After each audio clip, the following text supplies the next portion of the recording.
In this video, we're going to look at implicit differentiation in a much more complicated looking relationship, one that is definitely not a simple parabola or circle or any nice geometric shape. We have x cubed plus 2x squared y plus sine of x times y.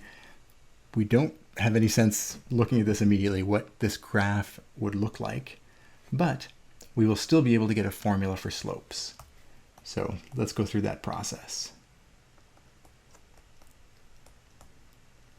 What we're going to find out is it doesn't matter how complicated you make this expression, you can always get to dy dx in a fairly straightforward way using our approach of taking the x derivative of both sides. So doing that, we're going to take the x derivative of everything on the left-hand side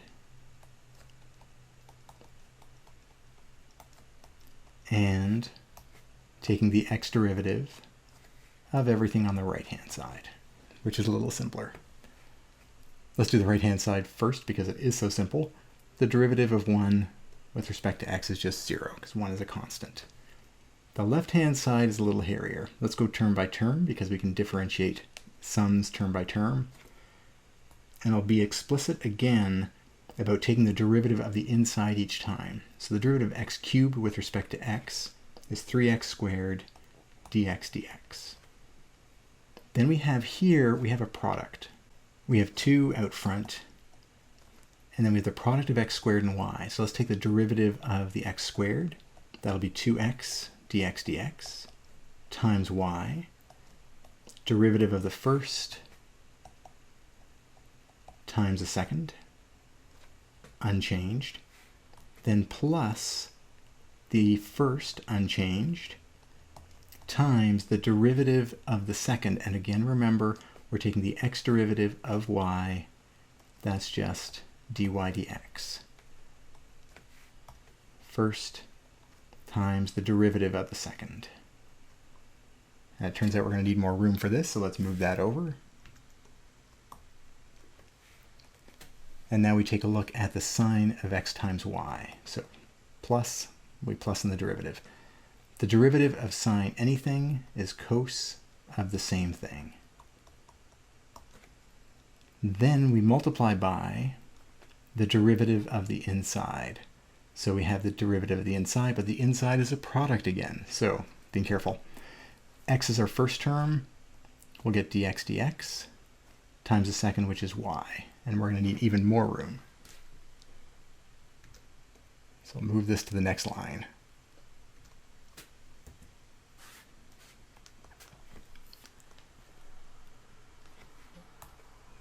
So we'll have dx dx times y plus x unchanged and the derivative of y with respect to x. All of that equals 0. So as long as you're careful and methodical about taking your derivatives, there's nothing new here except the treatment of the y variable. And it's exactly what it should be when you take an x derivative. Derivative of y is dy dx. Once we've done that derivative calculation, we can tidy up a little bit. And we notice that dx dx is just 1. And then we can expand these a little bit better. Here we have 4xy's plus the 2 applies inside here, so we get 2x squared dy dx. And then we get the cos of xy times dx dx is 1 times y plus the cos of xy times x dy dx. All right. What you notice, if we go back to what the question's asking, is we're looking for dy dx, and you think, well, if I tried to solve for x or y in this equation, that would be really hard. But if we're solving for dy dx in the derivative, it turns out not to be that hard at all because dy dx just pops out as a multiplier. And so what we can do is gather terms really easily. We gather all the terms with dy dx and put them together. So dy dx is in several terms. Specifically, it's in the 2x squared dy dx, and it's also in the x cos of xy term. And then we have all the other terms. We have the 3x squared We have the 4xy. We've already got that term.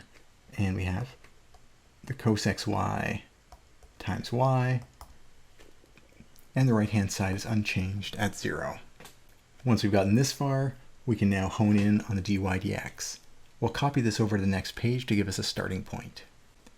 So continuing this calculation, dy dx times 2x squared plus x cos of xy is going to equal the negative of all this other stuff, so negative 3x squared, negative 4xy, negative y cos of xy, and just to save some time, I'll scratch that out and put it underneath as we divide through by that term from the left-hand side. And that would be our formula for dy dx. Notice how complicated it is, but if we know what x and y are, then we can get the value of the slope at any point. Now let's take a quick look at the question that was asked in this page. Is the point 1, 0 even on this curve? Imagine trying to draw this complicated relationship. It's hard to even guess where to start, but if we can find one point, at least then we might have some ideas. Well, this is a checking question. Is the point 1, 0 on this curve? Well, what that would mean is that when we plug in x equals 1 and y equals 0, do we get this equation satisfied? Well, the left-hand side is going to be x cubed, 1 cubed, plus 2x squared times y, 2 times 1 squared times 0, plus sine of x times y. That's going to be 1 plus 0 plus sine of 0 is also 0. That's going to equal 1. Perfect. The right-hand side, no matter what, is equal to 1. These are equal. So the point that we used, 1, 0, is on the graph. All right.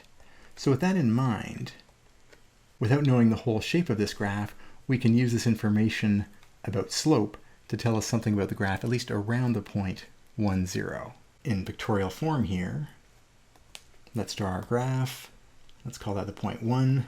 We know the point 1, 0 is on this graph, whatever it looks like. But we also know a little bit more, because we know dy dx is equal to that expression from the last page. With that formula, we can sub in the point 1, 0 and find the slope at that location. That'll give us negative 3 times 1. As soon as you see a y here, it's a 0, so minus 0, and 0 times anything is 0. And on the denominator, we'll have 2 times 1 plus 1 times cos of 0. That'll take a bit more thinking.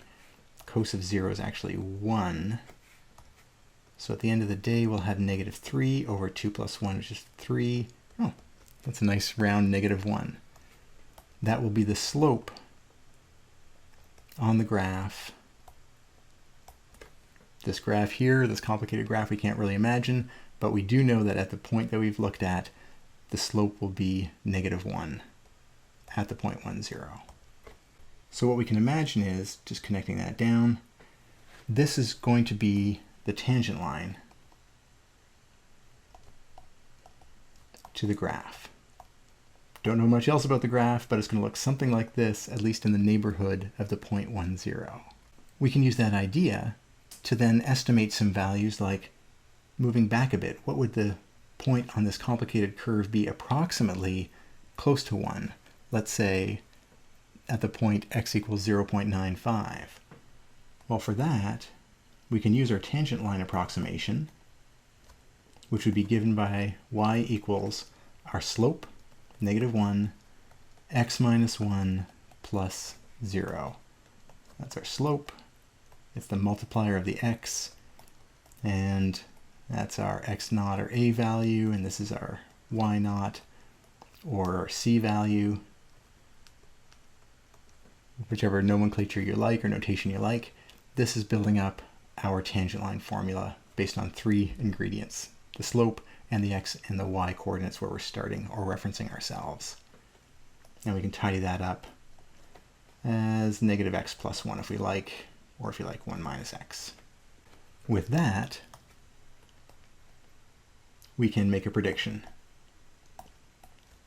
The tangent line y value at x equals 0.95 is going to be y equals negative 0.95 plus 1, or positive 0.05.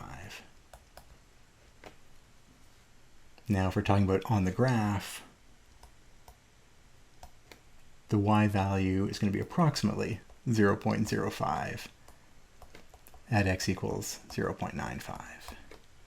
Just because this is a tangent line, it's exactly on the straight line here, but the graph might deviate a little bit in one direction or the other, and so we're just estimating the value with the straight line approximation.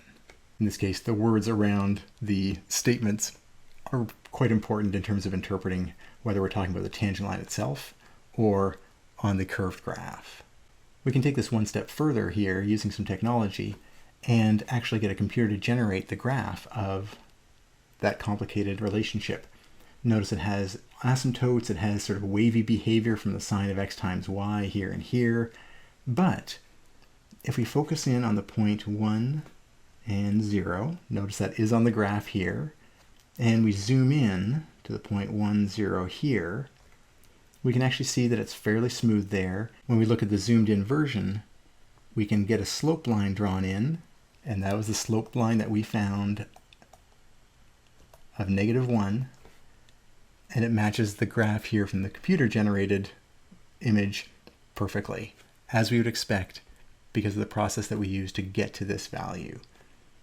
So this tangent line graph, which was y equals negative 1, x minus 1 plus 0, that defines this green line. It is a perfect tangential match to the quite complicated graph that was defined by our original function, this complicated cubic combination with sine of x and y. So again, a very powerful technique to be able to take complicated expressions and still get the slope at any point if that's what we need.